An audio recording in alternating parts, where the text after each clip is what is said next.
The key in the lock felt too loud, a metallic scrape that shattered the quiet of her ordinary hallway. Ilara dropped her bag, the thud absorbed by the worn rug. That's when she saw her. A woman, pale as moonlight in a tattered, old-fashioned dress, standing motionless at the far end of the hall. She was translucent, the pattern of the wallpaper faintly visible through her torso. Ilara's breath hitched. A ghost. An actual, honest-to-God ghost. But the woman didn't snarl or float. She simply lifted a slender, spectral hand and pointed, not at Ilara, but at the antique mirror hanging beside the front door. Then, she faded, dissolving into the stuffy air as if she'd never been. Heart-hammering, Ilara stumbled to the mirror, half expecting to see the ghostly woman reflected behind her.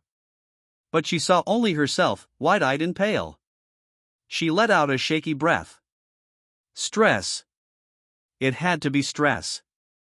The next day, the strange people began to appear. A man in a heavy coat, despite the summer heat, standing across the street, staring at her house. A woman with a hollow gaze who followed her for a block before vanishing down an alley. They were all different, yet they shared a single, unnerving trait: whenever Ilara passed a shop window or a car's side mirror, they cast no reflection. They were voids in the visual world, unseen by glass and metal alike.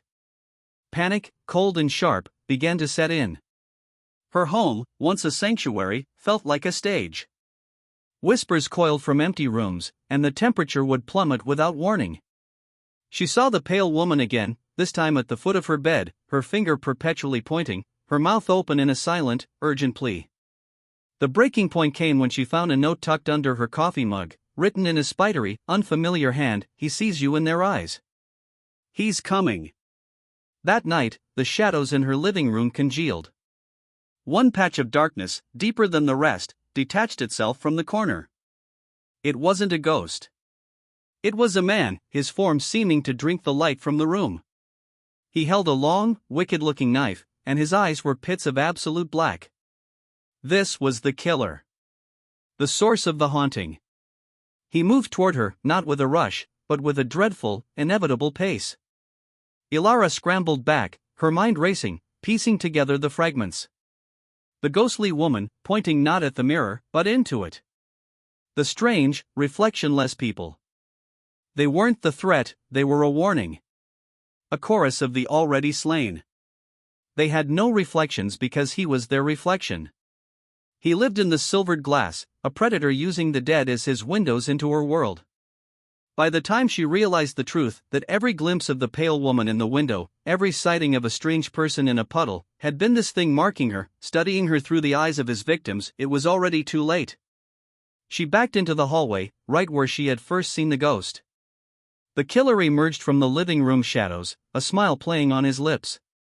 Desperate, Ilara's eyes darted to the antique mirror by the door. And she saw it. The reflection showed the hallway, empty. It showed no killer.